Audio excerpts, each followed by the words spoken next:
Hey, y'all, welcome in the building. Happy Monday, happy Monday, happy Monday. All right. You know what's so crazy? This is like April is almost over. But hey, we in the building. It's Trending Topics Monday. Because thank God the Real Housewives of Potomac, and we got a break. Because it was becoming team too much, okay? But happy Monday, y'all. Hope y'all had a good weekend. I had a fabulous weekend, and I'm looking forward to having a great week. Well, anyway, guys, it's Trending Topics. And the name of this Trending Topics is called Family Matters. Family Matters. Yes, that's what our trending topic is called today. Family Matters. Somebody put in the chat for me, hashtag Family Matters. Yes, the Family Matters, y'all. We got Khloe Kardashian, who's still talking about Tristan Thompson. She gonna hold on to him to the bitter end. To the bitter end. She has 2 beautiful children by him. He got kids by other people here, there, and everywhere. He has 1 kid that he refuses to meet. He refuses to meet because he's butt pissed mad at the mama that he laid down in the bed with. That's his sperm that went into her and made that baby. And when the DNA test came back, it said 99.99999, you are the father. And he don't want to meet the baby, acknowledge the baby. How does he think he's going to get a blessing from anywhere, whoever he believes in? How do we expect to get blessings and he doesn't want to meet his father? He don't want to meet his child.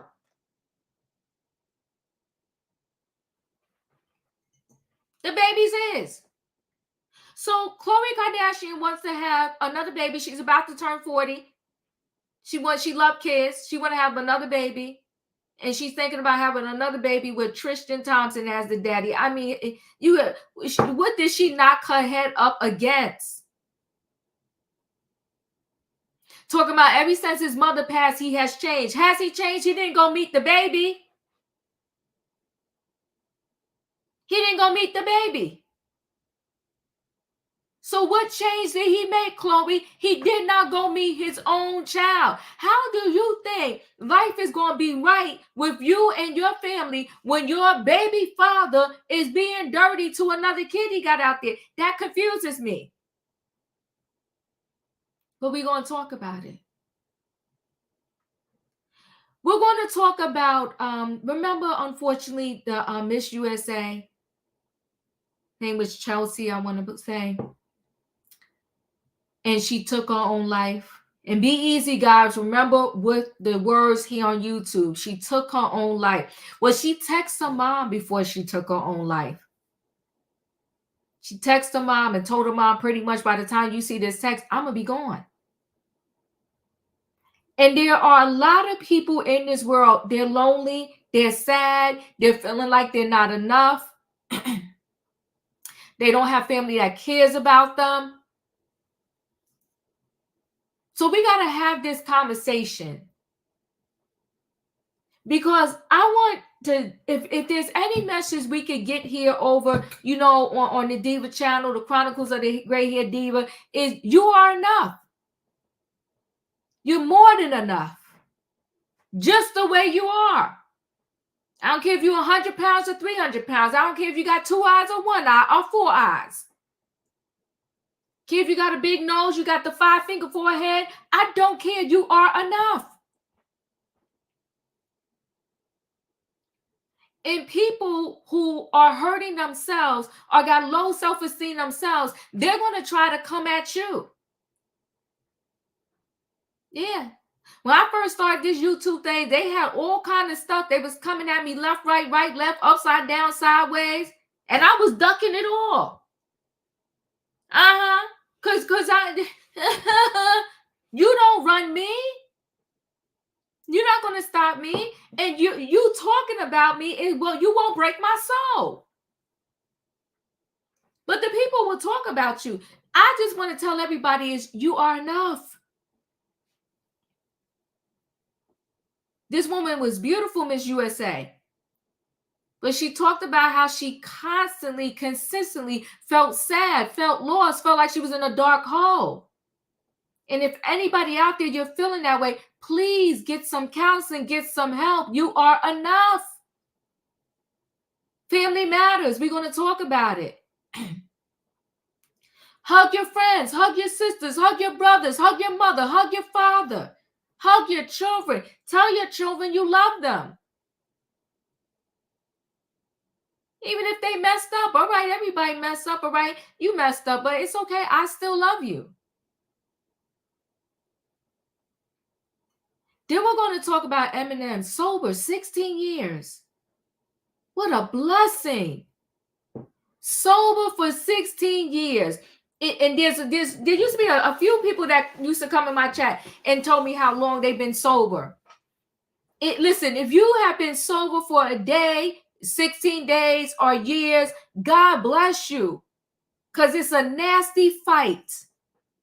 It's a fight where you got to wake up every single day and decide that you're not going to go back down that road. It's a blessing if you don't have addictions to those substances. Eminem said he was on Vicodin, codeine, all kinds of stuff. And he said he had an OD and he almost lost his life. And he woke up, he went to rehab, and he celebrated 16 years. Shout out to Eminem. You know, I think that entertainment world is laced with substances. It's like, here, sign your 14-year contract or your 5-year contract for this music deal, 5 albums, 14 years, $2 million, and then here goes some cocoa. So you can stay up all night and stay in the studio and make some music. It's sad. It's a dirty, nasty, filthy world. Okay, Special K, let me see what you said. So true, Diva. My husband hadn't had a drink in 30 years. What a blessing. Amen. Amen. Thanks for sharing, Special K. Amen. Oh, Elton John helped him to get sober. Well, amen. Amen. Wow. Yeah, listen, I fight with a food addiction too. I'm being serious. I had to wing myself. Thank you, T's a work in progress. Listen, it ain't easy. You know what they say is close to the cocoa? Sugar. Like literally sugar that you put in your tea, your coffee, whatever. Sugar is the devil. Sugar will wreak havoc in your body. Wreak havoc. You know, we got to go back to I am my sister's keeper. I am my brother's keeper. We got to be the village. We got to help each other. I don't know what this rite of passage is. I can't wait till 21 so I can have a drink. For what? You know what they tell you, that there's 10 people that can go out drinking for the first time. One of them is going to get addicted. One of them is going to become an alcoholic. And the problem is you don't know if that's going to be you. Don't do it. It ain't worth it. It's not worth it.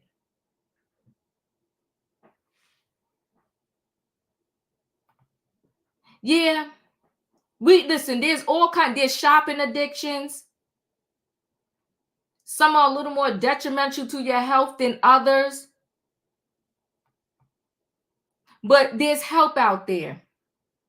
And that's why I want to say shout out to Eminem. 16 years sober is no joke. No joke. He said he was 230 pounds because the Vicodin and whatever else he was taking, he said it was putting holes in his stomach. He would have stomach aches all the time. And to stop the stomach aches, he was just eating bad food. So one addiction led to another addiction, and he went and got help. Yes, moderation, Savannah. You already know I got an issue with the shopping. And I told y'all, don't pray for me. Just pray I have the money to keep shopping. That's the prayer I want. Don't pray I stop shopping. Just pray I keep getting the money to shop. That's my thing I like to do. Listen, but shout out to Eminem. Yes. Yes, yes, yes. I have weaned myself off. It ain't perfect, but I'm nowhere near the sugarhead that I used to be. Nowhere near. Yeah, see, you know what? Thank you, Lawson, thank you for sharing. Alcoholism runs in my family. I used to wonder why the taste of alcohol never moved me. Friends would try to get me to try different kinds, and I just never liked the taste. God knows, because that's alcohol. Listen, I know the demon is real. Yes, yes. I seen enough alcoholics in my time to know I was like, I don't want to go that route. I don't want to go that route. But you know, the blessing for me is that all the friends I hang around, they already know. Matter of fact, they stop the people. They like, she don't drink. Don't mess with her. Leave her alone. She good. And I could be the designated driver as long as y'all ain't leaving after midnight. I'm not a night person. So y'all got a window with me if I'm going to be the designated driver, because at some point I got to go. Can't be here all night. I need to get in the shower and get in my bed. Good night and goodbye, y'all. Okay? But listen, guys, it's family matters.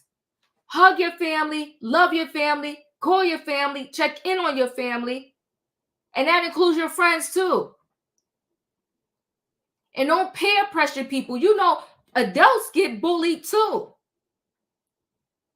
If I could tell you that how many times they was like, why you don't drink? What's wrong with you?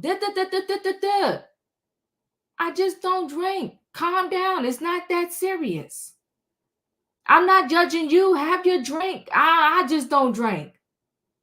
Did you ever drink? Did you drink wine? I said I don't drink. Stop. Uh-huh.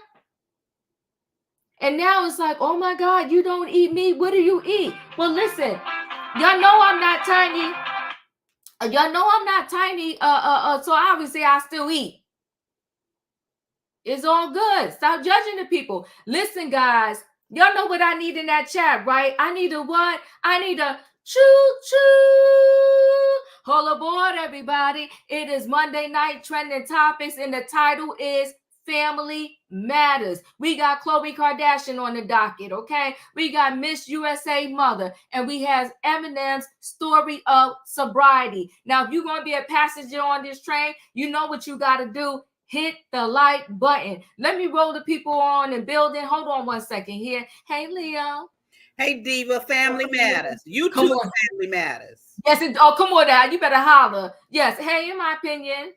Hey, Diva, choo-choo. Choo-choo. Hey, Savannah. Hey, Felicia. Hey, Diva. Hey, panel. Hey, Katrina. Hey, Dr. Love. And hey, Tay-Tay. Hey, listen. Diva. Hey, listen, guys, we're going to get right into this. And the reason why I want to do this Khloe Kardashian story is because Khloe Kardashian represents a lot of females out there, whether we want to believe it or not, right? There are some people, and listen, let me tell you, when I say I get it, right? There are some individuals that by any means necessary, they want all of their children to be by the one man. And that's nice. You should marry that man, right? And they will do anything. This man he could be behind bars. He could be out there bashing people upside the head, but you will stay with him to do whatever so that all your kids that you want to have will be by said man, even if the man is trash, right? Then you want to cry to the world later about how you don't have this, he ain't got that, he ain't a good father. But you knew from the time you met him and you had baby number one that he was a hot mess. So now Khloe Kardashian, she's about to turn 40 and she wants to have another baby. See, sometimes we're so busy looking at this over here that we're not recognizing that we already got a whole bunch of blessings over here. And why don't we just chill, right? She got 2 beautiful children. And she know what Tristan Thompson is all about. But she's 10 toes down that since this man mother passed, he's a better man. A better man to whom? He got a child out there he refuses to meet. How he's a better man. And what is your definition of a better man? I mean, you got to tell me. But let me get into this Khloe Kardashian story. Let's see where she's at. Here she go. So family first. Khloe Kardashian secretly considering a third baby with Tristan Thompson ahead of her 40th birthday, okay? Khloe and Tristan welcomed Tatum, I hope I'm saying his name right, together via surrogate in 2022. So the Good American founder already shares daughter True 5 and one son, Tatum, with the basketball player. That's those two, I guess, in better days, right? Look at them, gorgeous little family, cutie pies, right? But now Khloe is said to be keen to expand her family before her milestone birthday with the addition of baby number 3. Let me pause this so they won't come out my neck. With the addition of baby number 3. A source is exclusively told The Sun, Khloe has always wanted a big family. Has always wanted a big family like her sisters and always said she wanted 4 children. She's seriously considering having a third baby via surrogate with Tristan. Their relationship might have been rocky in the past, but he's always been a good dad and she loves co-parenting with him. Where am I at? Co-parenting with him. Okay. She's telling friends that since his mother passed away, he's really grown up as a person. She's turning 40 soon and wants to take control of her life and go after what she wants, and that's a third child. Khloe's reps have been approached for a comment. They talk about her fertility struggles and they go back through all of that and the past, the things, and whatever the case may be. But you get the gist of it. It's very cute family. I did attach this article to the description of this video, but the gist is she wants a third baby and she wants this baby with Tristan Thompson. Now, hold on one second here. Diane, thank you so much for the super chat. Yes, it is Earth Day. I appreciate you and I appreciate the super chat and happy Earth Day, everybody. Oh, Leo, help me out after you. Just go around for me and I'll be right back. Okay, I got you.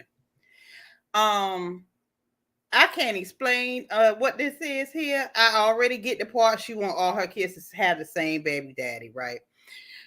But trying to talk yourself into and everybody into this lie that he's changed and he's a different person. This is unnecessary. If your goal is to have a third child, then have a third child. But don't talk yourself into trying to create something that's not there to have this said third child with this fool. Wake up, girl. You got the money. You got the status. You got the body that you want. You done paid for everything you want, but then you trying to make a nobody, a loser, a bum, a father to nobody into the father of your third child. It's not beyond belief, but it is the most foolish thing. One of the most foolish things that rich people come up with. Girl, you ain't got no problems. Because to try to turn this man into to have a third child with this man is unnecessary. And you trying to convince yourself and all the people around you that he done turned into somebody that you truly know he's not. If you want the third baby, girl, have the third baby. If you need a sperm donor, you can get you a sperm donor. You don't need him. Khloe got so many emotional issues that is so obvious that she put right on Front Street to let us know that this girl, you got all this money and whatever therapy you go to, it is not working. Whatever therapy you doing, girl, it ain't working. And I need for you to stop being a pygmy and stop letting this man make you look like a fool and go and do what you want. You can. You got all these blessings. You got all this here that's going on. And you cannot even see that he is no impediment for you getting what you want. You ain't got to have it from him. Girly trash. That man is trash. It's a waste of emotional and mental energy to try to deal with somebody like this. That's all I got. What you got, opinion? The problem with Khloe is she got low self-esteem. She has trust issues, and I contribute this a lot to Chris, making them babies compete at an early age and stuff. And the thing about it is, Khloe love that trash man. Okay, she gonna stick by him no matter what. Every time she tried to leave him, something just keep pulling her back. You know, I don't understand it. You don't understand. Ain't none of us gonna understand it. But that's her man, and she's sticking by him. Let her stick by that silly man.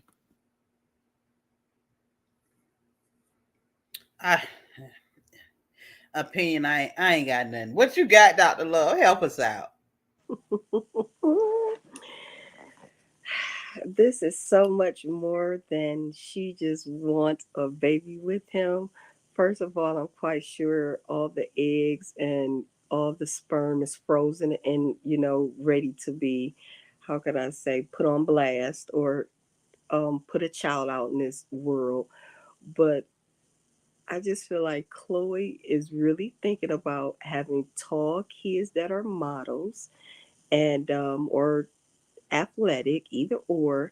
And to me, that's just how they think. I don't even think she really want another child with him.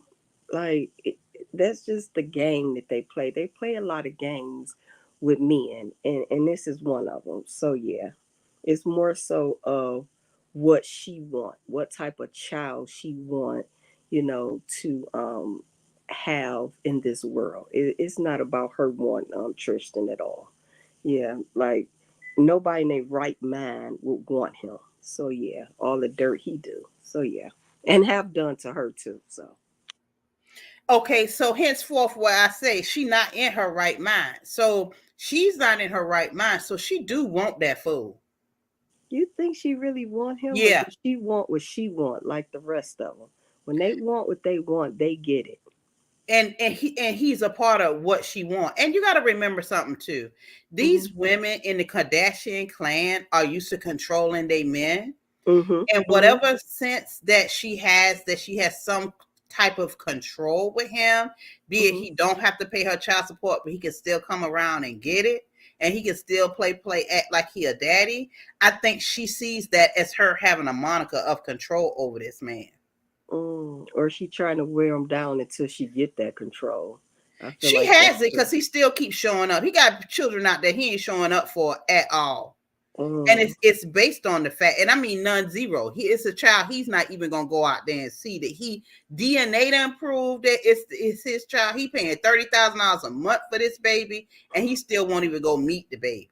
And she feels like through these children that he don't pay for, he gets Mhm. to come and go as he wants to. She feels like she have a moniker of control, and within that, y'all don't even know what we all don't even know whether or not she paying him or not to keep showing up, because we ain't seen him in the tabloids as of late. I ain't saying he ain't sneaking around, but you will catch him all the way out there with girls, and we ain't caught him in the past 2 years. We couldn't find no photos of him yet. So some way she feels like she has him under control enough to be able to want to have a baby with him. What you got, Felicia? Well, good evening, everybody, Good and happy evening. Monday. So, I agree with you, Leo, and opinion, and with you, Dr. Love. But most importantly, I'm wondering, why are we volunteering to bring children in that we want to raise to be messed up? I just don't get it. I, I understand what she wants, but I don't think she's looking down the road. So you have a man, much like Mr. McKnight, that didn't want his kids, and now that they're adults and they're grown, he's calling them sin and all this other kind of stuff and being incredibly hurtful. And opinion has told us, and I believe, don't let a man tell you more than once he don't want you. So he done told her how many times, and she still wants to have children with him that he doesn't want. So I'm thinking it's not about the money because she paid him before. And it's Right. not that she could solely take care of her kids. She can. That's right. He just don't want to have children with you. And that's okay with her. So this is beyond low self-esteem. in my opinion. This is lower than that. Somebody says, I don't want to be with you, and I don't want you having my kids either. It's very sad. I'm done. Thank you, Felicia. Savannah, how you feel about this situation? I couldn't agree with Miss Felicia more. That's exactly what I was thinking. That's exactly what I was thinking, that this is more than just trying to trap a man and keep a man. Because Khloe is trying to, in some form of her mind or another, keep a family unit together that doesn't exist. I mean, how she got this man while his first wife was, or his first baby's mama was already 8 months pregnant. And then the third one that he had got pregnant while Khloe was giving birth.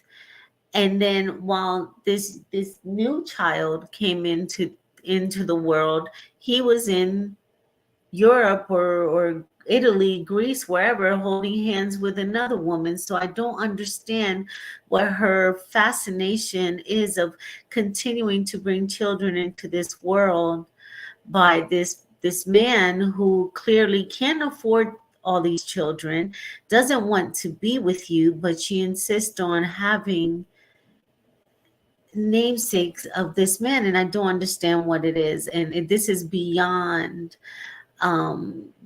just having, wanting to keep Christian by her side. I think this is more than low self-esteem, and it's the same, because Khloe's my favorite out of the group, but I think she suffers from extreme low self-esteem, and it's just, and it's torture. I feel for her. My heart does break for her, but I think she needs some serious help. All right. Thank you, Savannah. Katrina, how you feel about it? This is the same man that put you in labor before your time. And you're going to have a surrogate do it anyway. So why are you telling people? Like, we don't need to know, because we really don't care. Because if you cared, you would not be having a baby by another man that don't want to have a child, don't want to acknowledge a child that he already got out there. You're not, I mean, you don't have a medal. Girl, please. You look on food. And like Savannah said, so she was my favorite, because she was the most down to earth one. And I guess by her seeing her mom having different baby daddies, and everybody saying that that man is not her father, and maybe she want the same man to have her kids. I don't know, but it's crazy, it's stupid. I wish he would go back and get the old Khloe and be that girl, because that's the girl that had some sense. I don't know what this Khloe is. Khloe, I mean, it's ridiculous and it's sad. You want to have a baby with a man hips higher than a giraffe? Girl, let that man go. I mean, come on, be let that man go. And Let you him know go. what I think too? I think that she has how can I say, this thing too. Her mom had 6 kids. Kim had Mm-hmm. 4 kids. I think Courtney had 3 kids, right? Yeah. And I think they feel children are currency. So to keep the dynasty going, I think that's a part of it too, that she wants to have her a big old breed too, because they can afford them. But as far her mental state is decimated. It truly, truly, truly is. And All we that don't anesthesia to care. the head and got to her. We All them don't care. surgeries she done had, the anesthesia ate her brain up. I don't know. It's just crazy. I think it all came from the beginning.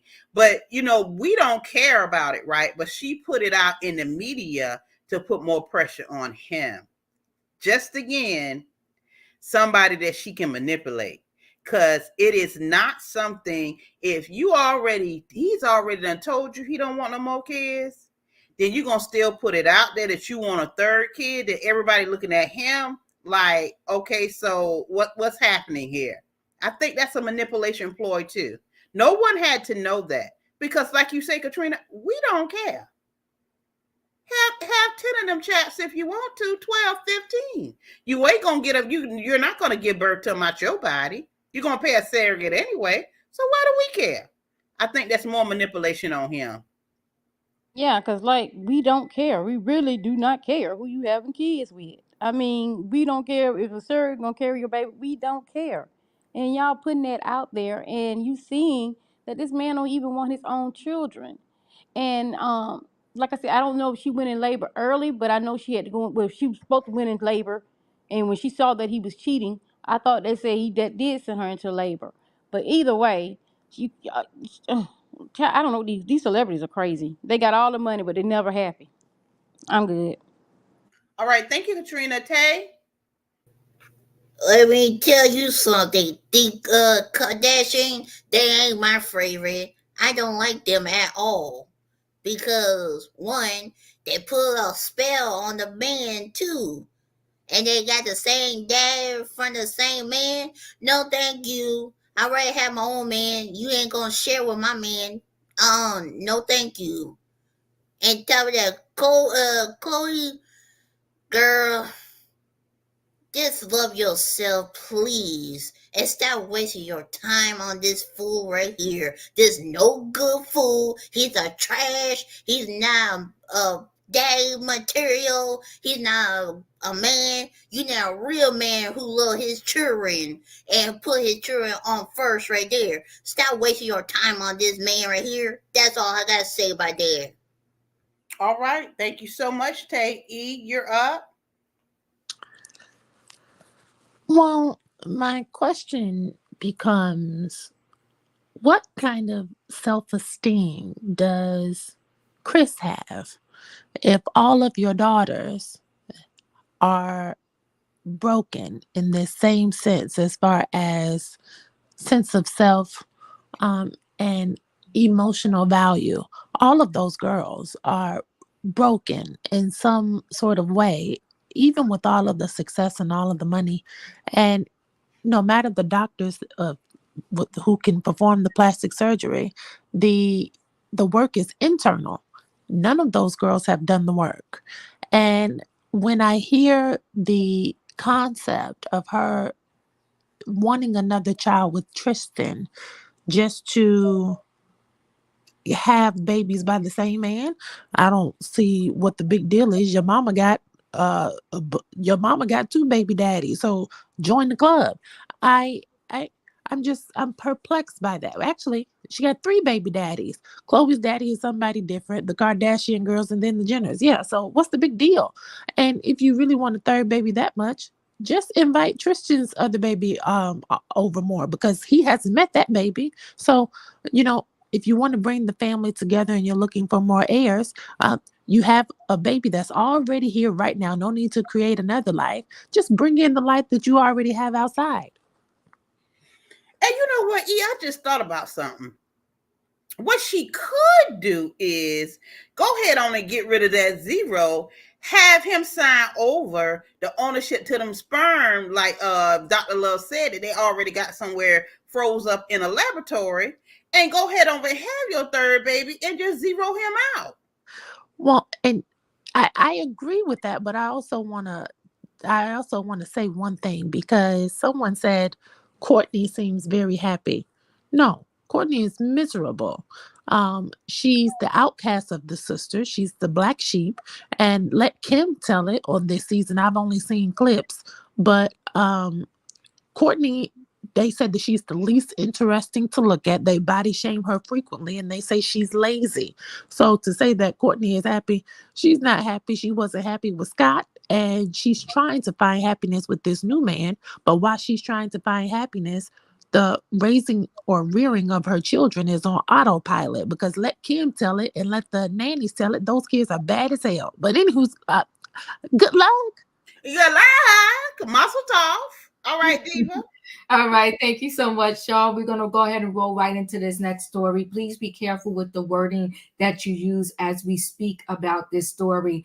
This is a young lady, the Miss USA, Chelsie, that unfortunately was in such darkness and sadness that she took her own life, and she took it in a very violent way, so to speak, because she jumped off a tall building. I want to say it was like 20 floors.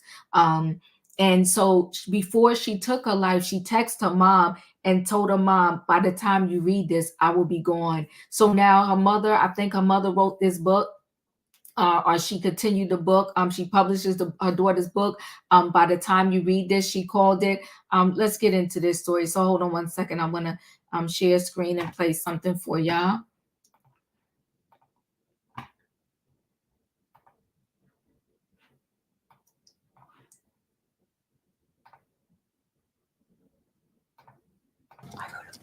I wrote a book. There are words on this page. My words that I wrote, my thoughts and like what happened and my account of important events in my life. That is former Miss USA Chelsie Kryst sharing her excitement about writing her first book, the finished manuscript shortly before she died by suicide back in 2022. She was 30 years old. Her family says that she battled severe depression for years, and now her mother, April Simpkins, is honoring her daughter's wish and publishing that book. It is called By the Time You Read This, The Space Between Chelsea's Smile and What a Smile and Mental Illness. April Simpkins joins us first on CBS Mornings. We're very glad you're here. Thank April. you. I just needed a minute when I saw that, because that is how I remember her. Nate, of course, worked with her at Extra. That is how I remember her. And you said you're wearing Chelsea's suit, Chelsea's shoes, and her necklace because it makes you feel close to her. Yes, it absolutely does. And it was important to you to honor her wish to publish the book, because I'm wondering, for so many of us who thought we knew her, I'd had lunch with her many times. She was such a firecracker, just such a joy, a sparkle. So I was totally caught off guard. I didn't know that she had suffered from severe depression. You said she would never want people to know that about her. And now you're telling her story now to let us know there's so much more behind the smile. Absolutely. Even in the book, when you read through it and hear her thoughts, yes, you see it. And that was a Chelsie that people who were very, very close to her, when she felt safe being vulnerable, you would see that part of her. But that was something that she chose not to share outwardly or talk about. And that's why it was so important to me to see this book come to fruition for those people who don't talk about it, who don't want to discuss it publicly, but are feeling the exact same way. Yeah. We all live in our own duality. And she was everything. Yeah. Gail said it. She one of the most talented, beautiful, sincere people that I've ever met. Yeah. But behind closed doors, there were these struggles. I know you just talked about it and touched on it a little bit, but what is your advice for people who might be struggling with that duality and they don't know how to communicate the other side of them to the people that are close? So, it's important, especially if you're living in that duality, thank you for that word, for people to have moments of authenticity. And that's why it's imperative to have a support group. Yeah. Someone who you can take that mask off with and talk truthfully about how you're feeling. Yeah. Whether that's your good friend, your counselor, family member, clergy, whoever that is for you, you need that person who really can meet you where you are so that you don't have to constantly wear that mask. Chelsie, despite everything, she suffered from severe depression and said she felt like an imposter many times in her life. Yes. And no matter what anybody could say to her, she just couldn't shake that feeling. Yes. There were many times when I would talk to Chelsie, I would see her do something on television, and she's just a ball of light. Yes. And I was doing well on her job. Very well. And I would say to her, that was so great. How did you feel about it? And she would just pause and she'd say, it was okay. Yeah. Because she would recount every single thing in her mind, or she would talk about that one little thing that she didn't get quite right. She could not shake that. But April, we should make it clear that you and Chelsie, she told me many times, my mom is my best friend. She had tried to take her life before and was unsuccessful. And this time she made sure that there was no room for error. And she left a note behind, which you include in the book. Yes. Can I read part of it? Yes. Is it all right? Yes. She says to you, I wish I could stay with you, but I cannot bear the crushing weight of persistent sadness, hopelessness, and loneliness any longer. I no longer feel like I have a purpose in life. There are not enough words in the world to describe my love and appreciation for you. People should know you are the best mom in the world. That had to be a tremendous help to you. Absolutely. Every word in that text message. I felt it. It felt like she really was, even in death, comforting me and telling me how much she still loves me, cares about me, and how much I meant to her. And I carry those words with me Yeah. constantly. And you don't feel blame or guilt? No. After Cheslie's, excuse me, after Cheslie's first attempt, I prayed that prayer every person in that position prays. God, if you let my child live, I will never leave her. I will cling to her. And I you will be her didn't. best friend. Exactly. Yeah. And that's what I did. And so there wasn't room for guilt. Every single day, I functioned as if it was our last day. Well, we know it's not easy sharing this part of your life, but thank you. And it is a great honor. It is an honor. Yeah. You know, because The you life know, that she lived. there's one line you said in the book, you said, no matter how much you love your children, you can still lose them. Absolutely. And I think that's something as parents, we should all pay attention. Absolutely. By the time you read this, is on sale tomorrow. Now, if you or someone is seeking mental health resources, you can call the National Alliance on Mental Illness Helpline. That's 1-800-950-6264. We're going to begin in New York. I really want to share this story. I do see y'all in the chat. I want to acknowledge that I do see y'all in the chat. Thank you for sharing, those that are sharing, because this is real. She had what appeared to the world to be so much going for her in her life, but everything is about your internal feelings. You kind of touched on it, a show I did the other day with Royer, when we talked about these mommy makeovers and the plastic surgery. It doesn't matter what someone's saying to you. They're like, oh, you look good, you're beautiful, you're this, you're that. It's all about your internal feelings inside. And I just have to say this, great story, in terms of, like, here it is, a beautiful young lady who seemed to have everything going for her. She won Miss USA, correspondence on Entertainment Tonight, and she just felt all of this darkness, and she always felt that no matter what I do, I'm not good enough. That's why I also think, here's the thing too, I would say to people, it's okay to have your opinion, but when you start to go down the road and you telling somebody, oh, hate yourself, or you're ugly, or this, that, and that, that's going beyond your opinion. That's just being mean and nasty. You know, you can easily say, okay, I don't agree with you, girl. I think this, that, and the other. But people feel sometimes, to prove their point, they just got to go so gutter low and be so nasty towards others. And the first thing they seem to love to attack is someone's looks or something like that. But my heart breaks for this mom. When she read that text, literally they said, Chrissy said to her in the text, by the time you're reading this, I'll be gone. And so she said she was coming home from her morning workout, her mom, and she read her text, and she said she started to call her daughter like back to back. And then pretty much she heard like that she was gone. Leo, your thoughts? I got to gather myself together. To me, this is the bottom for a parent after you poured so much into your child that you know have suffered with these issues, suffer with depression. I really, when I first heard this story, I really did a deep dive into what was going on with this, because I seen her on Extra. You know, I seen this bubbly person that's so full of life and so encouraging, and just I seen this, and I just could not believe this young woman would take her life like that. And so when I did my research on them, she constantly had her daughter in counseling when she realized she was suffering. She constantly kept, you know how they say, what is it when your children move away? When your children, the apron strings. She did not detach the apron strings from her child. She stayed totally connected with this child.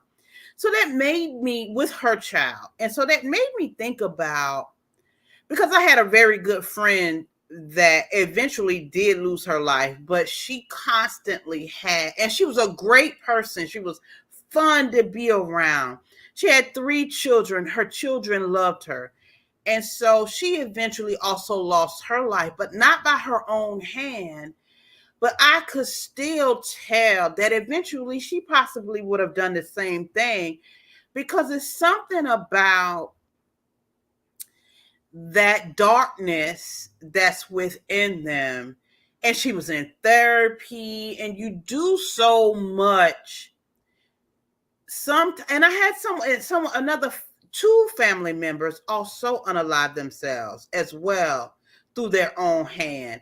And you could just see it's something about that spirit. They are in so much pain. It's almost something that they cannot escape in this life. Mm-hmm. They are in so much pain and misery, and they put on this face of joy and laughter, and everybody loves them, and everybody loves to be around them. But deep down, they are in so much pain and misery. Yeah. And this young lady chose to escape the pain. It's not the right thing to do. You would always want to encourage someone that there is hope on the other side of that pain. And sometimes people in a moment of despair lose that. They totally lose that hope. And she was one. I feel bad for her family. I feel bad for her mother, to be her best friend and to lose her. I just say, I don't know these people, but I'm personally devastated. I'm personally devastated. I feel pray for everybody's soul. Yeah, and totally understand. Thank you so much, Leo. In my opinion, your thoughts?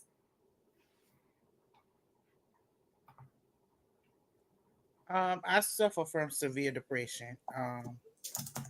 And I know a lot of y'all know my story. It was plenty of times that I felt like this, okay? And I did have to go to counseling. I did have to get on the right regimen of medications to make me not be in that depressed state to where I was trying to harm myself. I pray that anybody that is feeling like that, you do what you got to do, because it's okay to feel down. It's okay to feel the world lifted on your shoulder, but it's not okay is to sit there and soak in it. And it's not okay not to get the help that you need. So whatever that may be for you, make sure you get somebody you trust and let them talk you through your regimen, whatever that regimen may be. Some people just go to counseling and talk. Some get medication. Whatever it is, do what you got to do for you, because life is meant to have bumps and curves throughout the road, but it's not meant for you to do that to yourself. In my opinion, thank you so much for sharing. I appreciate you. Thank you. And we're always praying for you, of course. Katrina, you're up.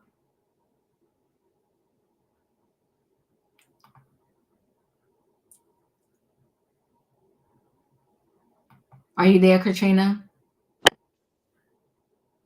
Can you hear me now, Diva? Yes, I can. Oh, okay. Yes, this is a sad story. And you can be the most beautiful person, the most happiest person on the outside, but you're just broken in the inside. And I know that they go through a dark path and they feel like there's no way to get out, like they're drowning and there's nobody to pull them up. But if you seek counseling, if you seek your higher power, you just seek somebody's hand just to say to you, look, it's going to be okay. Let me help you. Let me do this for you. Because when they unalive themselves, they're gone. But the family got to live with the repercussion. And that's a hard thing to live with, because you saying to yourself, like, what could I do different? Why didn't I do this different? Why wasn't I there? Why was I? It plays over in your mind. So my thing is, I just hope that people get help Talk to family members. It's okay to say that you have a mental disease.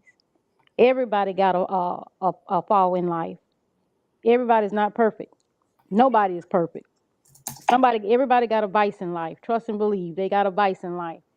So you just have to get to that person and get yourself some help because, like I said, I know they feel relief, but the hardship is falling on the family because the family got to deal with it. You're gone, but the family is there still dealing with the aftermath.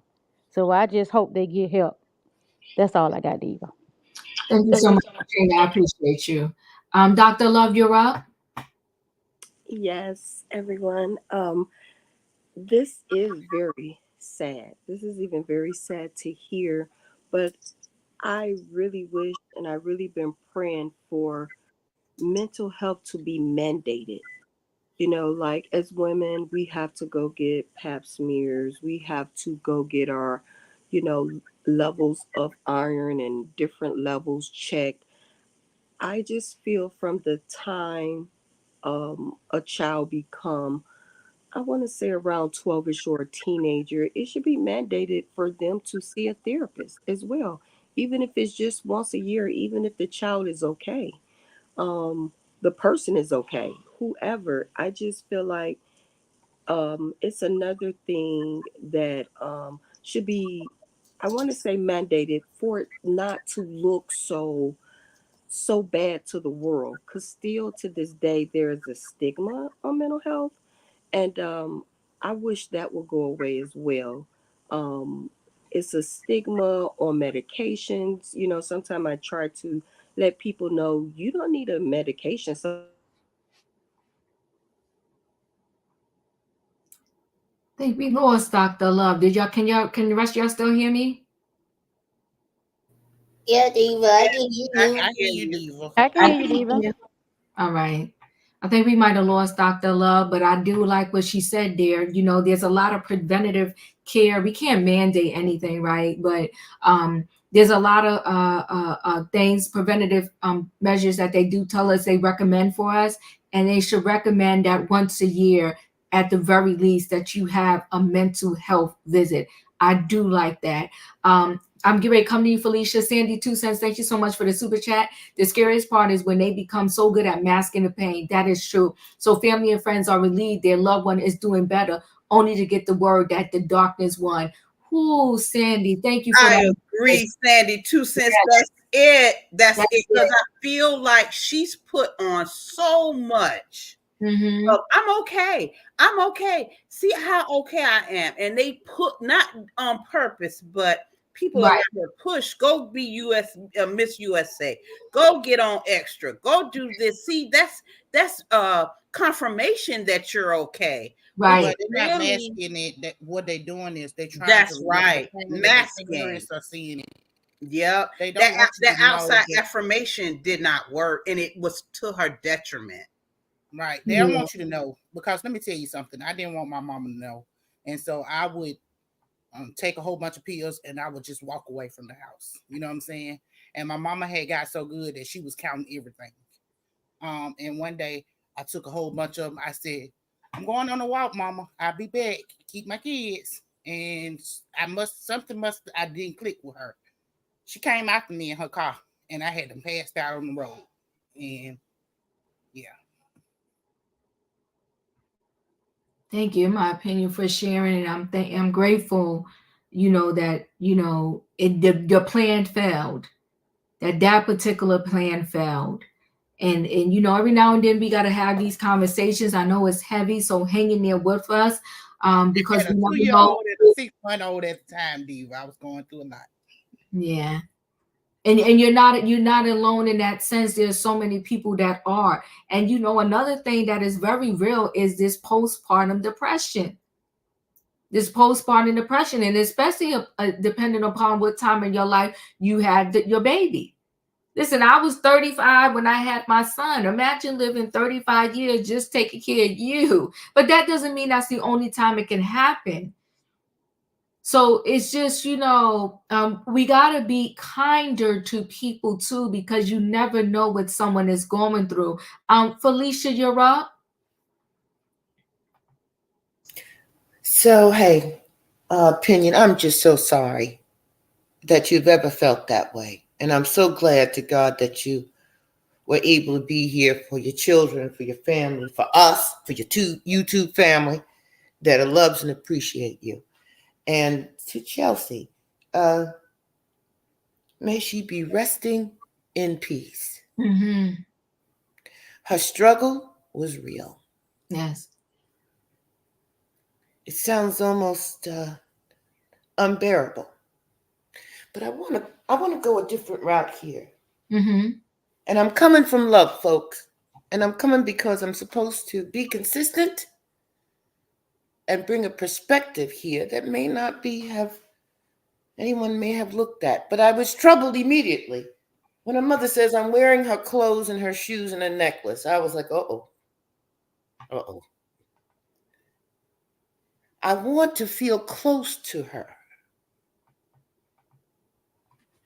So wearing your deceased daughter's clothes is making you feel close to her. Not a memory, not an experience, not the life you shared, but her clothes. And her mother also said that she would reach out to her after she saw her in a program or something. And she would say, oh, I saw you on so-and-so. And I thought you did great. How do you feel about that? And she said her daughter would point out the imperfections of her performance. So in my mind, I'm saying, why was this daughter in the pageant industry? The pageant industry is so demanding upon looks and performance and expectations. So much pressure to be the most perfect woman, the most beautiful woman, that everything is almost like a doll. And her mother said early on, she saw her daughter had challenges, but she was in this very exposed field where you can't be something other than not perfect. I think we need to pay attention to our children, not what we envision that we want for them. I mean, we have conversations, yes. And maybe we want it to be XYZ. And maybe we believe that they want to be XYZ. But I think all of us want our children to be happy and successful and have a good life. And sometimes we push our kids into things that they don't really want or they're comfortable with. So I'm really hoping that this loss and this loss of that young man we spoke about who was on the cruise ship and his father comes out at 4 a.m. and is saying whatever and the kids get, okay, I got the answer. And he throws himself overboard. He's gone too. And this young man, for whatever reason, that he thought, if I go down to the courthouse in Manhattan and I stand in front of the court building where the former president is, I'm going to make a statement. I'm going to end my own life. It didn't change anything.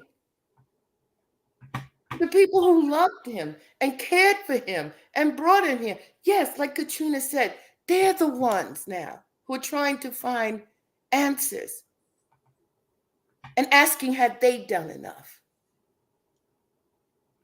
So there's a lot going on here. A lot going on. Thank you. I'm done. Don't forget about Regina King, son.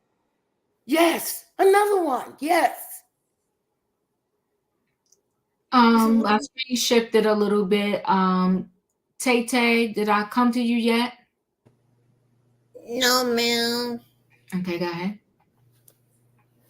I agree with Felicia what she said. Ain't nobody's perfect because yes, it's you have to be perfect, but it's struggle to be something you ain't not.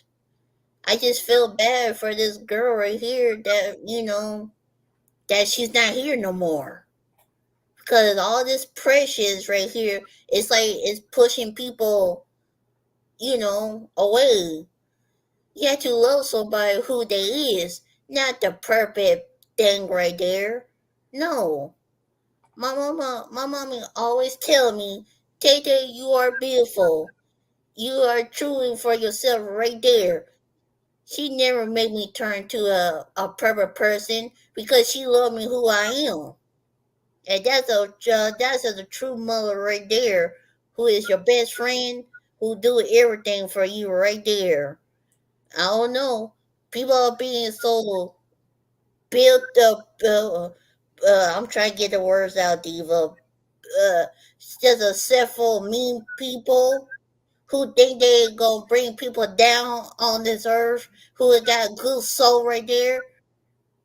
No, you just being bitter and mean. That is so you just bullying people. I'm just thinking she got bullied at the Mississippi right there. That's what I'm thinking, Diva. Because she's a beautiful person and she got a spirit person right there. That's all I gotta say, Diva. Thank you. I appreciate you. Savannah, did I come to you? You're up. Tay, you said a lot. Thank you, Diva. This is a tough subject because I see this beautiful young woman who's no longer here, and I do see a mother who's still looking for answers. And as a mother, I reflect on the hundred, if not thousand, mistakes I made when raising my two children, and I'm gonna reflect on my daughter. Um, who reminded me when she became a mother that of the pressures I was putting on her, um, of me being busy in my life, and she was a lifeguard and a cheerleader, and I was monitoring in some form or another of her food intake and reminding her of what not to eat and how she should look. And I wasn't realizing that it was creating an eating disorder in my child. And I was so busy in my own life that I didn't realize that my child was building and suffering through this eating disorder because I constantly was reminding her, well, be careful. You got a game coming up on Friday. You can't have extra pizza or whatever it was. But I didn't realize till later on when she got into college and she told me about how my words and the pressures of me wanting her to be in some form or another fitting this mold of being a cheerleader, being a lifeguard, and that it ended up creating an eating disorder and taking her into places of darkness where she wasn't mentally healthy. So we make these mistakes sometimes unwillingly, sometimes unwillingly, and sometimes we're so preoccupied. And I was I had to apologize to my daughter for creating that in her, and I felt so guilty because I didn't know. I really didn't know that I did that harm to my child.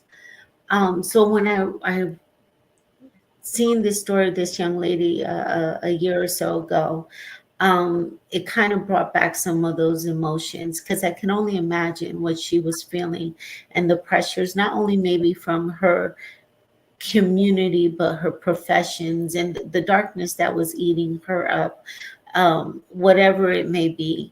And just the way that she decided to leave this earth, it wasn't an easy exit.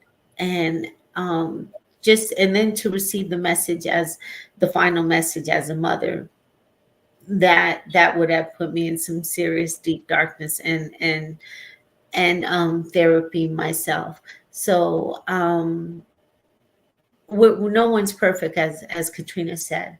And I just think that we all have to be aware of our children and how we speak to them, regardless of how young or old that they are. They still look for us for guidance. And I just hope that this mother finds some type of peace eventually. Savannah, thank you so much for sharing.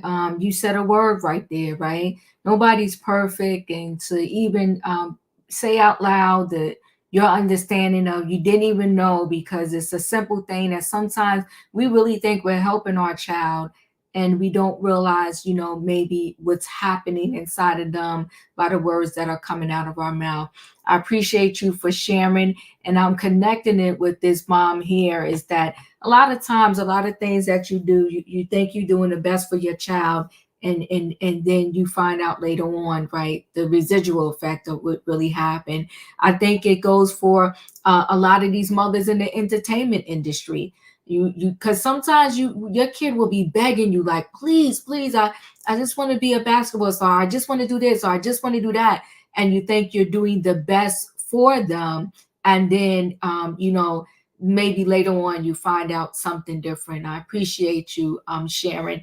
Hold on, guys, I just want to add one more person. Hi, Gwendolyn. I'm about to move to the next story, but is it something you wanted to say in terms of this particular story? Oh, yes, honey. Yes. I want everybody to hear this. Pain. I hadn't found out what was wrong with me. I went outside and I asked God why. I had a husband that was so insensitive, not knowing that men didn't understand, how we women talk, but he wasn't insensitive. All of a sudden, it got quiet.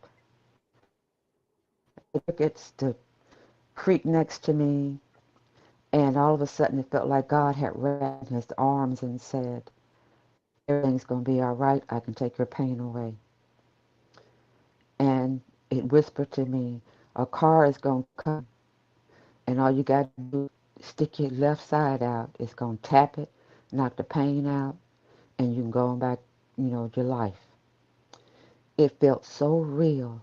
I really felt like I was in God's arms and in a cloud. All of a sudden, my mother's face flashed before me. My mother was living now. And when I snapped out of it, I heard the noise in the background, and all of a sudden, a car went whoop, past my house and past me. And I went, holy crap, that was Satan. I shook for the longest, and I cried, and I thanked God for saving me. Because Satan tricks people into thinking everything's going to be all right. And I am a witness to tell y'all that. To be here today on this platform, because when I tell people my story like that, they look at me like I'm crazy, and I'm not. It's Satan tricking people.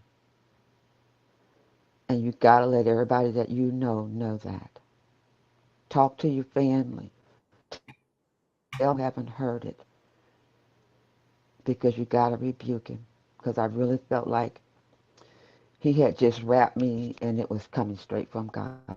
And everybody would have said, I walked out in front of the car. She committed, the thing. But she just walked out in front of the car because she was in so much pain. That would have been the story everybody would have been saying about me today. That's all I got to say. And thank you, Diva, for letting me almost step back down. Okay, I appreciate you for coming through. And I appreciate all of y'all for hanging in with this conversation. It touches many lives in different ways, right? And so I just want everybody to know, never hang on to guilt. Ask for forgiveness. You move on and embrace those that are going through something that you won't understand. Only they do. Only they do.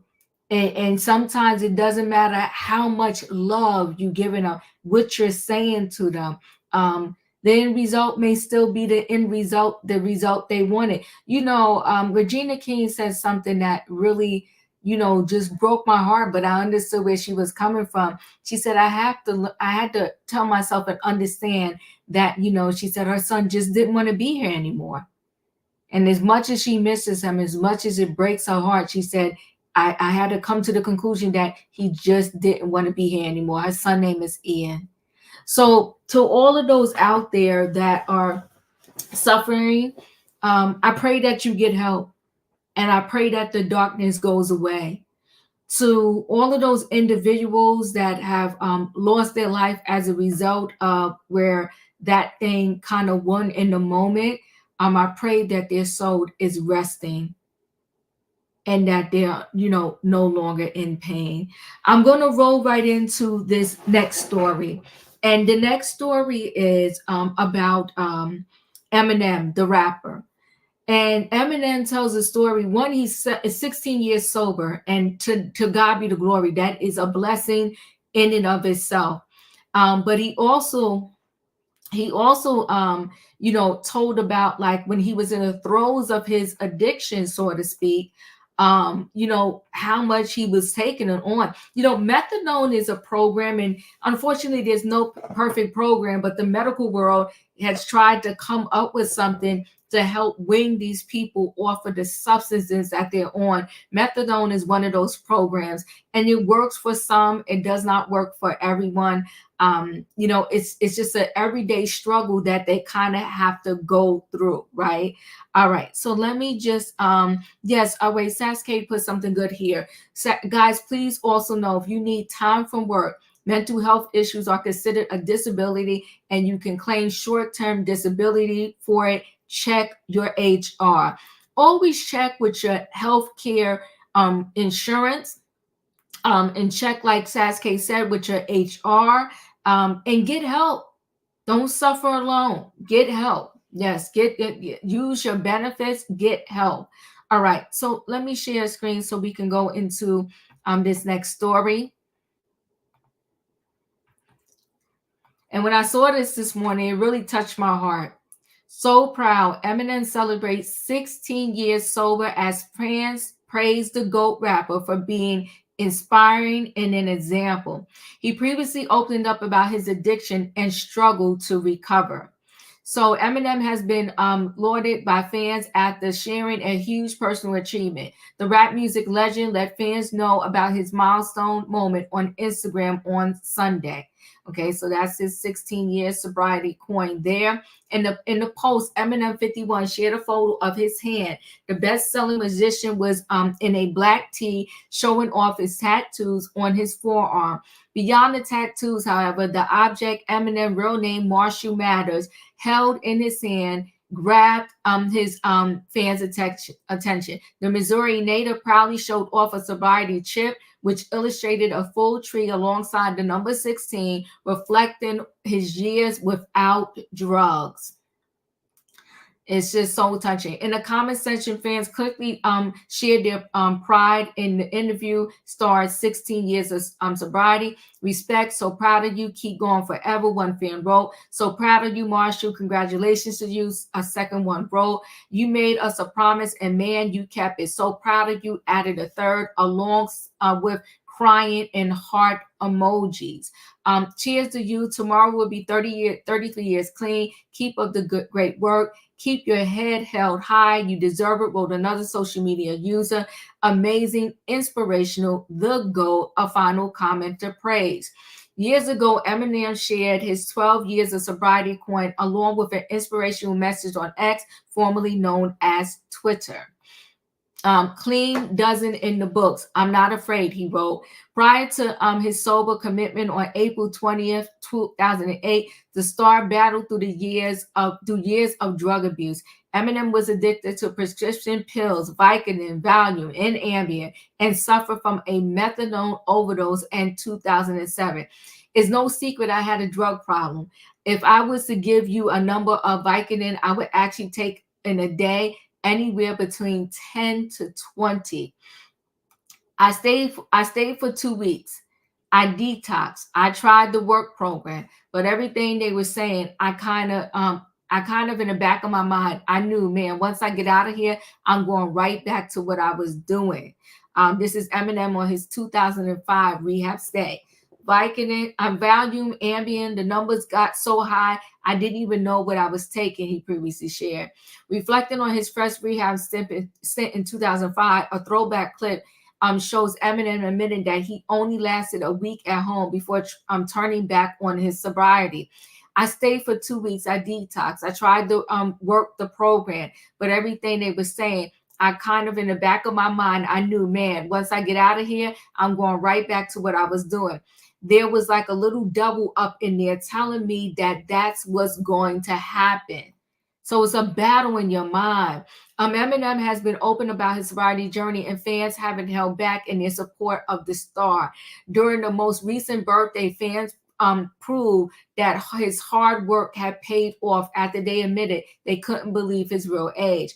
Eminem turned 51 on October 17, and on X, fans gushed over his health and claimed he looked much younger. 51, he looks like 35, one fan said. Well, damn, Eminem is 51. I feel old as crap, said a second.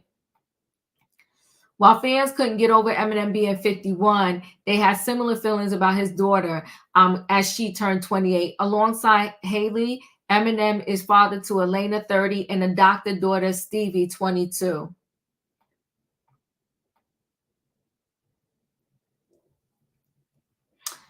So he also talked about how he had to lose a lot of weight because while he was on the drugs, he blew up, I think he said, to like 200 and something pounds. And he talked about how he worked out, started eating healthier to get into better shape.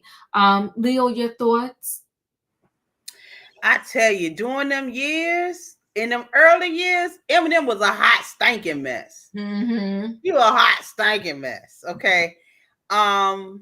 I congratulate him on his sobriety. I did not know it had been 16 years of time. Where does the time go?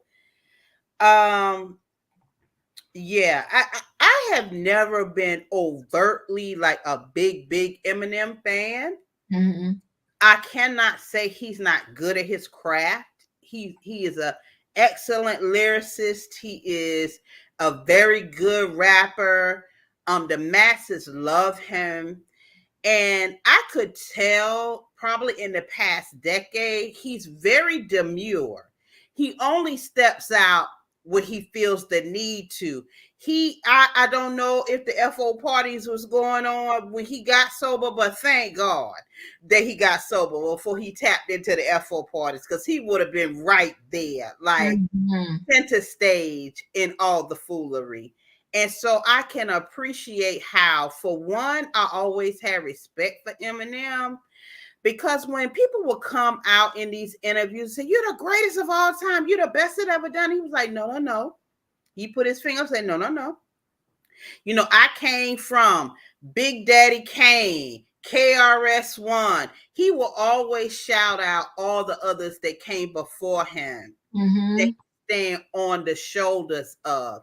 It never went to his head and be like, I'm the great white hope of rap and all this other kind of stuff. He never, even though the people try to put him on that platform, he never fell into it. And I think that's part of his sobriety. I think it all played a part in his longevity, because I hold great respect for Eminem, and he earned it. He earned it. He did not weaponize his talent against us and other rappers. He did not fall into the trap of allocating rap and taking away from others who actually did it before him. He never stepped out there and said, yeah, I'm the GOAT, I'm the greatest, I'm the this, I'm the that. Boy, Eminem will rap you down to the ground. And if you notice, everybody, this brand new beef that's going on now between Drake and J. Cole and all of this stuff that's going on, you know, the brothers don't come for Eminem, okay? They don't come for him like that. So I congratulate him on all his moves, how he do his thing, his sobriety, his children. He got away from that crazy woman. You know, he made the moves, right? He stuck in move. He dipped and died and stuck in move, and he's still here. And I can appreciate that. I can definitely appreciate him. I appreciate that. Thank you. Leo. In my opinion, you're up.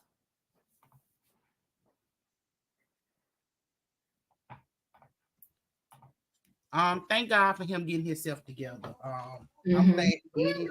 He probably did it for his children, and whatever the motivation is, I'm glad that he got it together, because that wasn't gonna do nothing but put him in early, you know. Mhm. And so I am very excited and happy for him, because that is a big accomplishment.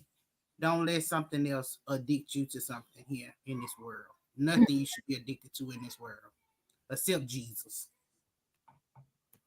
Thank you. In my opinion, Tay, you're up.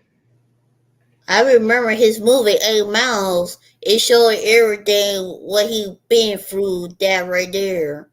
And I remember he would be on the D12 when they sing "My Band, My Band, My Band." That was my favorite part. That was my favorite song from the D12 right there. And the other day, Eminem don't show you that he brag about how much he been rich. No, he just come in, wear a t-shirt and what is it, braggy pants, I think, because he don't wear a suit, all that stuff right there. He just be him himself right there. And that's how I remember Eminem back in those days right there. Thank you, Tay. I appreciate you. Katrina, you're up.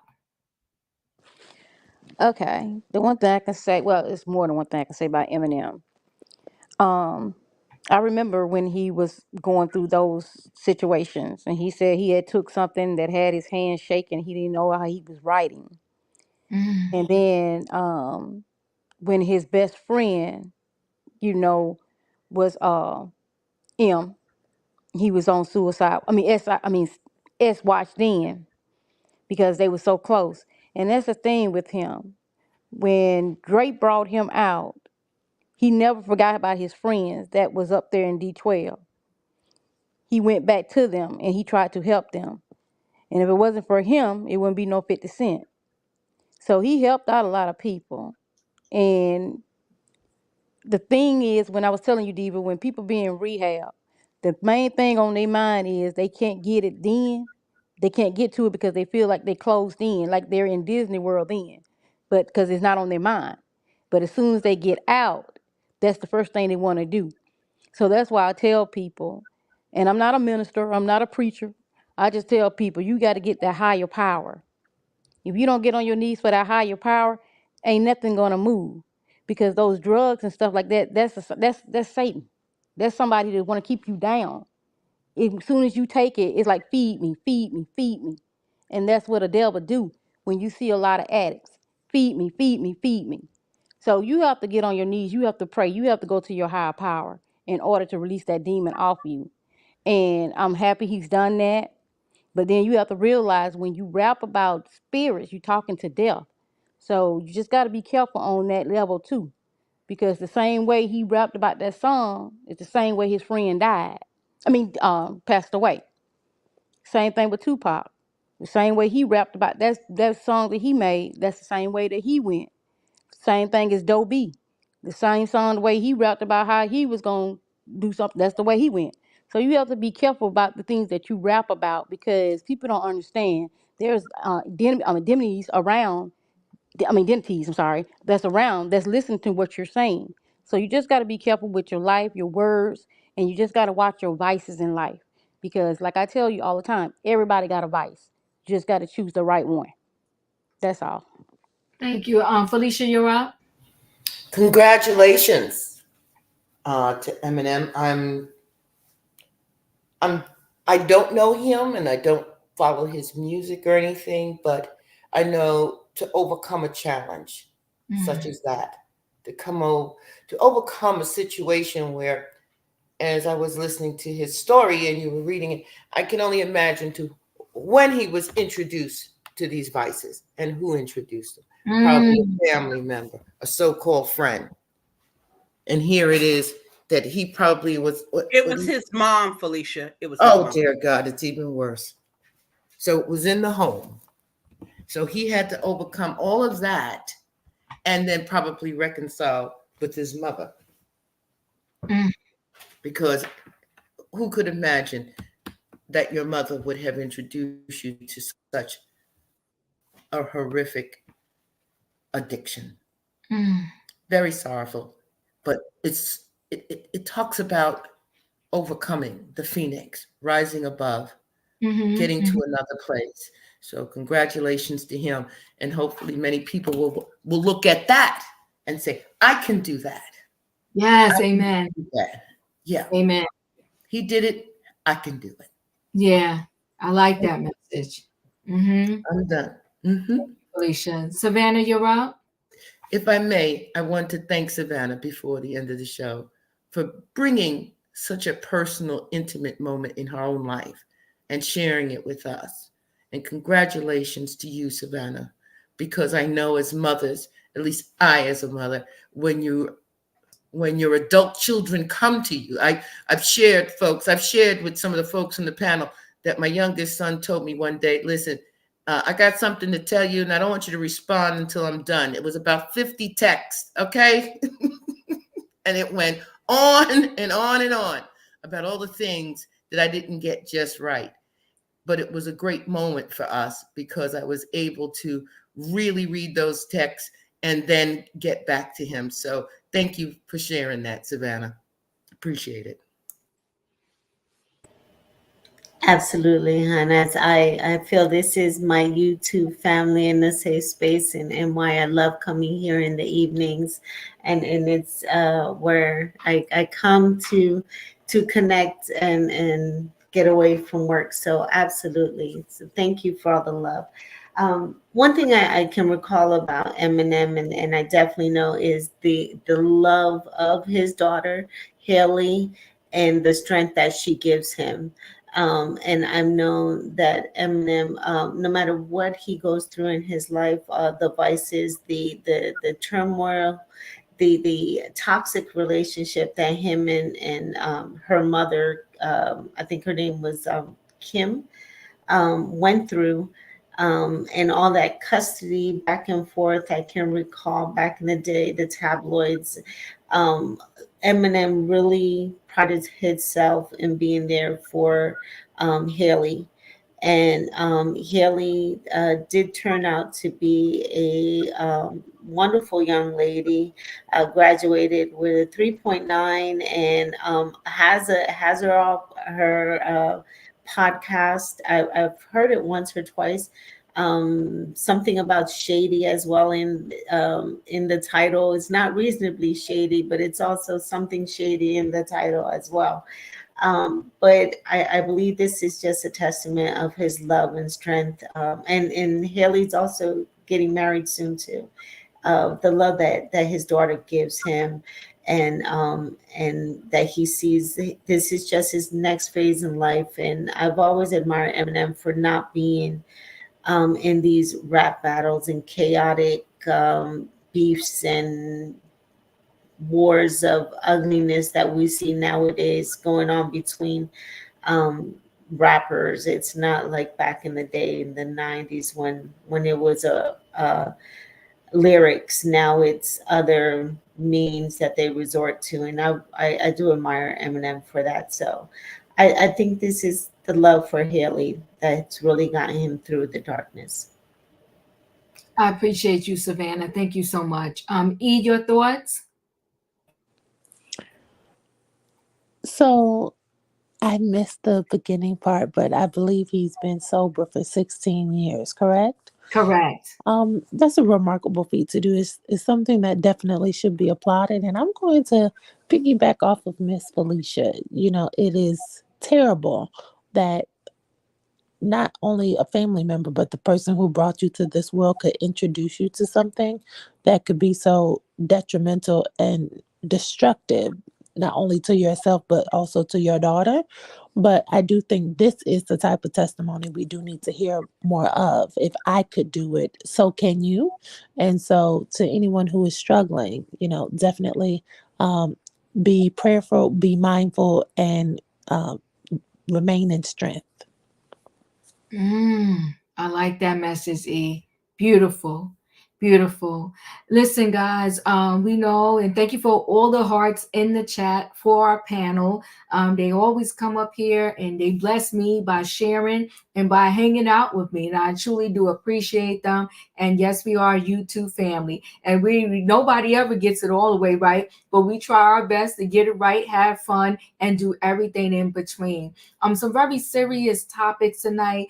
All of it kind of leads back to loving yourself, loving what you put in your temple, which is your body, resisting the pressure where everybody's sitting around and maybe they're popping the pills, maybe they're smoking, maybe they're drinking, and you being strong enough to say like, no, not me. I'm good. I don't want to do that. Right. So I appreciate y'all for hanging in there with us for these conversations. If you are struggling, the best I can say is get some help and pray. Now, I want to roll right in to this feel good story. It's a great story because sometimes when people count you out or they think that you're not good enough or you're not smart enough, you can still end up doing something that is just so loving and so touching and really impact people's lives in ways that are greater than somebody that maybe have more than you mentally, physically, emotionally, and in the bank in terms of money. So let me roll right into this feel good story. And a lot of times while I'm watching these, they just help me just stay grateful and, and feeling blessed for everything that I have and everything that has been given to me. So let's listen. National correspondent David Begnaud. David visited Jeffrey Olsen, who is known in Vista, California as the Toy Man. For more than 3 decades, Olsen has donated toys, food, and clothes to those who need them most. David Begnaud, good morning. Good to see you. I am ready. Take it away. All right, my dude. Good to see you, too. Listen, y'all know I love finding the heroes in everyday people, and Jeffrey Olsen is one of them. He is a humble man who has been through a lot in his own life, and that is what has driven him to help others in need. It's what the kids sent to me. Those pictures that Jeffrey Olsen cherishes are of children he hardly knew and may never see again. This is Matthew Garcia. Matthew was a child Jeffrey met in a hospital.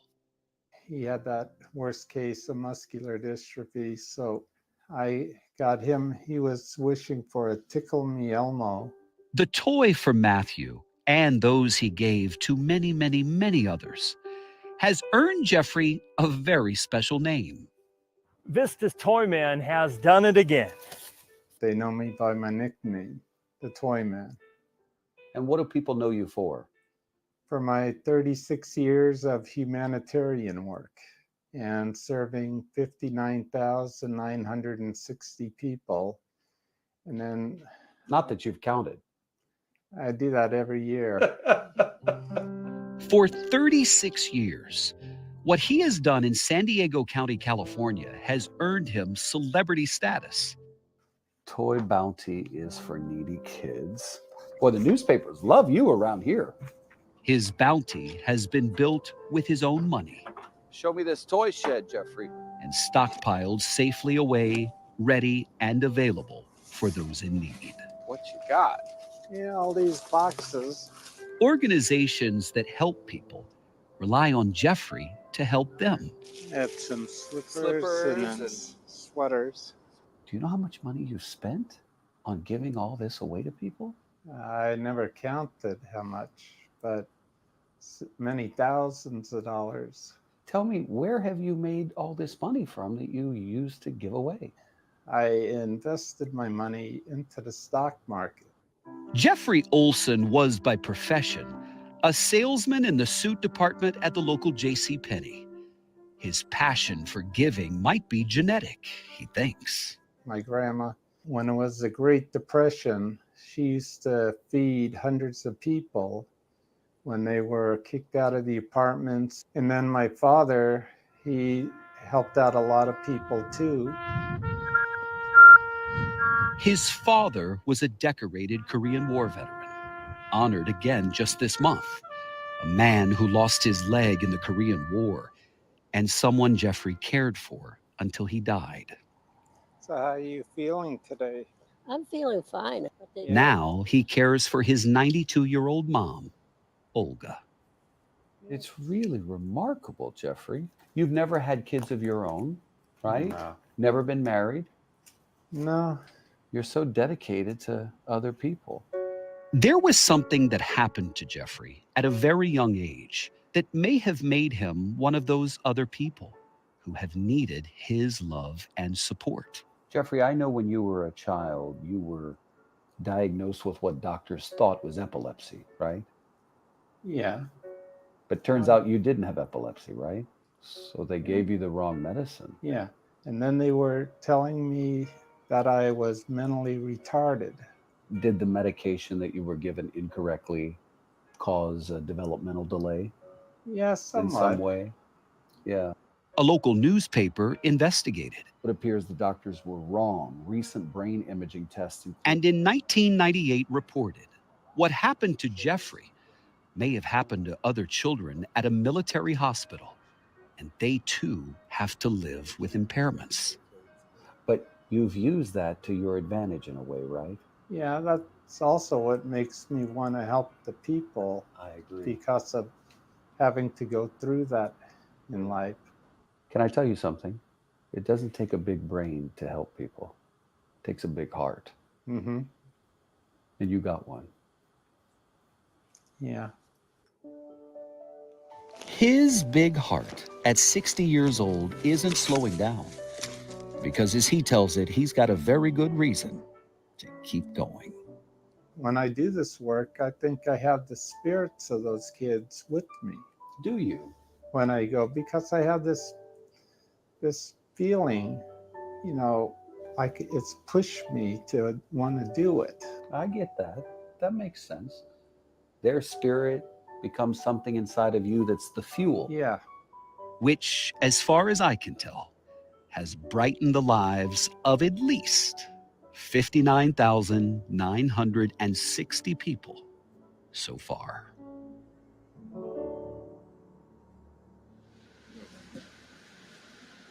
Oh, David. Boy, David, I like the so far part. 'Cause it's clearly more Don't to you come. just love him? Yes. 30 years of giving. Yeah, David, it seems like your stories have two things in common, and they're two very important things that we should all keep in mind. It's loving our neighbor and a stranger as you love yourself or your own family, right? We have to love one another. And second, the other thing is you've got to leave the world a better place than you found it. You got to repair the fabric of your community and of the universe itself. And I think you hit that note every time. Yes. Yeah. And Thank Tony, you, what I've David. found in humanitarians is that some of the greatest humanitarians are people who've been through pain in their own lives, and we've all been through pain because it's what makes us relatable. And I love people like Jeffrey. And by the way, if you've got a story about someone extraordinary like Jeffrey, send it to me. Dear David at cbsnews.com. Last time we gave that out, we got hundreds and hundreds of emails. What a beautiful story. And I think it was a great closeout to every story we had tonight. I want to thank y'all guys for being here. And I hope to see you again the rest of this week, 8 p.m. Eastern Standard Time here on my channel. I hope you learned something from us tonight with these particular stories. And I hope that if you are suffering with anything, don't suffer in silence. I want to thank you guys once again. Don't forget, if you didn't hit the like button coming in, hit the like button on the way out. And I'll see you on the next video. Good night and goodbye, everybody. Thanks for being a passenger here on Chronicles of the Gray Hair Diva. Thank y'all. Good night. Do not cheat a diva, always write down.